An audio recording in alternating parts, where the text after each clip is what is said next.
All right, man. So it looks like we got some absolutely gimungo news here. So currently, there's some threats going on from Trump about challenging Harris's status as the presidential nominee, as well as we know that in 2020, Donald Trump attempted to coup the election and steal it for himself, even though he lost, making phone calls, to Georgia election officials and or elected officials and trying to tell them, hey, find the votes or whatever, sending fake electors, etc., etc.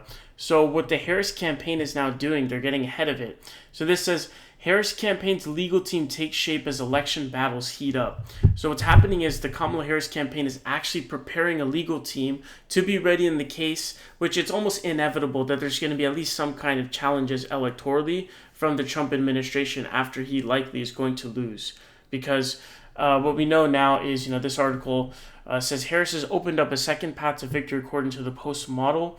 So what can happen is she could win the Sun Belt, Arizona, Georgia, and Nevada, plus North Carolina, or she could win the Rust Belt states, either or. So two pathways to victory or some combination of the two. So it looks like they're going to win.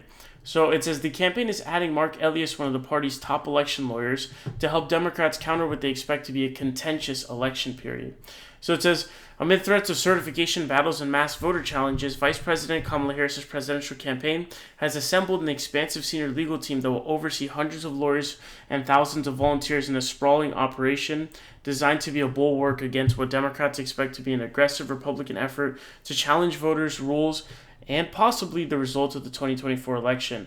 The legal apparatus within the Harris campaign will oversee multiple aspects of the election program, including voter protection, recounts, and general election litigation, and it is adding Marc Elias, one of the party's top election lawyers, to focus on potential recounts. The legal group is headed by Bob Bauer, who served as personal counsel to President Biden for years, and Dana Remus, the general counsel to the 2020 Biden campaign, and also includes Maury Reagan, the general counsel for the Harris campaign.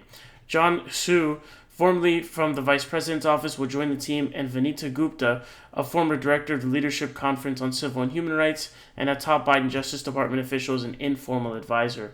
The campaign will also lean on the top lawyers at three prominent law firms, Seth Waxman, Donald Verrilli, and John Devaney, to handle litigation, and deploy local counsel to 8 battleground states and 4 other states of interest. Mr. Elias, who has had tensions with Mr. Bauer and other Democratic lawyers in the past, will also bring lawyers from his growing firm, Elias Law Group. He has also previously worked for Ms. Harris, serving as a general counsel for her primary campaign in 2020. Ms. Remus said in a statement that the legal team had been working, quote, uninterrupted over the last 4 years, building strategic plans in key states, adding more talent and capacity, and preparing for all possible scenarios. So it's interesting. So it says that they've been working for all of the last 4 years, basically. So it's pretty interesting here because basically Kamala Harris appears to be a very prepared individual. It looks like in the election of 2020, her campaign was really dysfunctional. But you can see from this article that was written in the Times, it spoke about kind of how Kamala Harris came forward. So this article says, she may seem like an overnight sensation, but Harris's moment was years in the making. Quietly, her team, a small team of top aides, had been laying the groundwork for a future presidential run. After the Supreme Court's Dobbs decision, the vice president added reproductive rights to her portfolio. Abortion was never a comfortable issue for Biden, a devout Catholic, but it was a natural fit for his number 2, Harris. Harris believed with Roe gone, Republicans would turn their sights to restricting both birth control and IVF.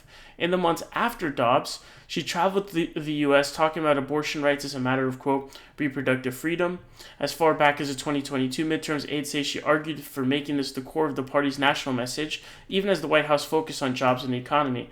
And likely this is going to come back to our current climate because it's super important. We know that Kamala's surging with women voters, so likely this is going to help. Also in a state like Florida and others where there are these amendments to enshrine Roe versus Wade into the Constitution, it can also help. But it says, during those travels, Harris's team assembled a spreadsheet of allies, power brokers, and potential delegates to tap if and when the time came. Every photo line, every VIP invitation, every clutch with labor leaders, every meeting with key constituencies was filed away.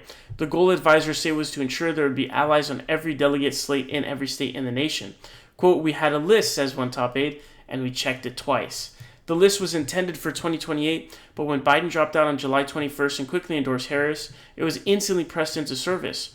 The vice president, clad in a Howard University sweatshirt, munching pizza with anchovies, ew, spent the next 10 hours on the phone, dialing delegates and wrangling endorsements. A day later, the nomination was all but hers. Even though other presidential hopefuls had ties to swing states or big donors, quote, the list was the thing that we had that they didn't, says a top aide. It wasn't a fairy godmother waving a magic wand. And so it says Harris's ability to sew up the nomination so quickly was a triumph of work ethic, and political dexterity that foreshadowed what was to come.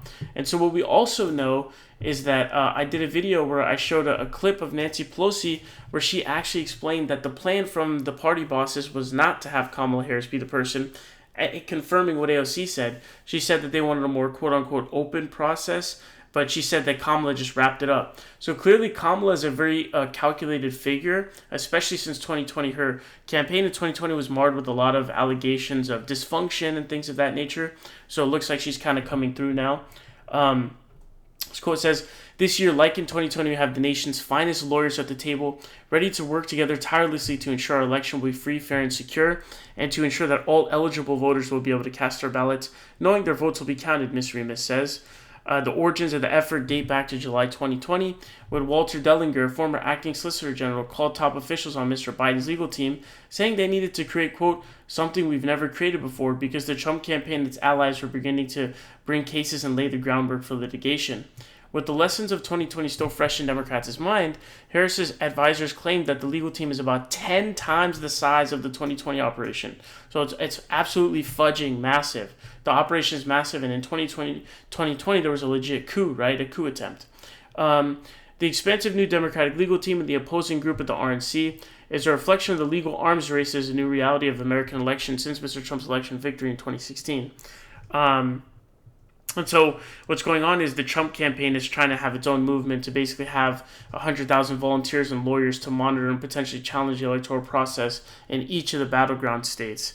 And so it's pretty interesting here because there are some fights right now even going on in court relating to this issue. So it's pretty fascinating to see all of this going on. It says we are more prepared as a campaign than we've ever been in past cycles. And so we can see that, this article says Trump's continued attacks on Harris's rise stir fears he could question election outcome if he loses in November. I think I saw a clip of him recently at an actual rally say, hey, I'm leading in the polls. Why even have an election? But it says Kamala Harris officially the Democratic presidential nominee, but Donald Trump is continuing to describe the vice president's elevation to the top of her party's ticket as, quote, unconstitutional and accusing her of taking part in a coup. No serious effort to challenge Harris's status as the Democratic nominee is underway, but some of Trump's critics warned that the former president could be laying the groundwork to question the outcome of the 2024 election if he loses a second time. And trust me, it's going to be a guarantee when he loses. It's really not an if at this point. Because of the two pathways, it's pretty much impossible for him to win. He would have to win all of the states. She just has to win either 3 of them, 4 of them, or a specific combo, any combo of some combos of the two. But it's clear that he's definitely going to challenge it for sure because he's a loser and a fraud and someone who's trying to lie. And so it says Republicans have acknowledged that after the DNC vote, there's no longer any path to challenge Harris's placement on the ballots. It says, but that hasn't stopped Trump, now facing a much closer race polls show than the one he led against Biden, from complaining about Harris's ascension, which took place after Biden had swept the Democratic presidential primaries earlier this year. So, of course, he drops out, and then it's not like it was after the DNC. If it was after the DNC, it would be considered something different. But the fact that he dropped out before being officially the nominee for the party makes it virtually impossible, if not completely impossible or entirely possible. One of Trump's intra-party foes said the former president's efforts to question the legitimacy of Harris as a Democratic nominee could be a way to lay the groundwork to question the legitimacy of this year's election. Also, keep in mind that, of course, with the crazy Supreme Court right now, especially with the insane presidential immunity ruling, that a lot of people are fearing this. And this is actually one of the arguments some people were using against actually picking or swapping out Biden, was that basically there's going to be this sort of attempt by the Supreme Court, that's this crazy right-wing Supreme Court, to overturn the election results. So it's good to see the Harris campaign is being proactive. They're actually preparing now. They're preparing their legal team right now. They're trying to prepare to be ready to fight this. And the fight is actually already underway. So there's court cases going on right now. There's one that happened in Nevada. And so they says their legal team is 10 times that of Biden's team. So it's super, super important. They have to be prepared for it. And you have to expect, the expectation should be the expected value, right? The the expected value of that random variable should be he's going to challenge the race results no matter what. That should be the expectation, and so you should be prepared for that outcome. If it doesn't happen, that's great, but you need to be prepared for that to happen. And it appears that Harris has been very calculated, very prepared ever since 2020, after the primary, where her campaign was marred with allegations of being dysfunctional, disorganized, etc. Ever since then, it looks like she's kind of gotten much more polished and cleaned up. And so, really good news that she's preparing for the challenge. So once they challenge her, she'll be 10 steps ahead, basically.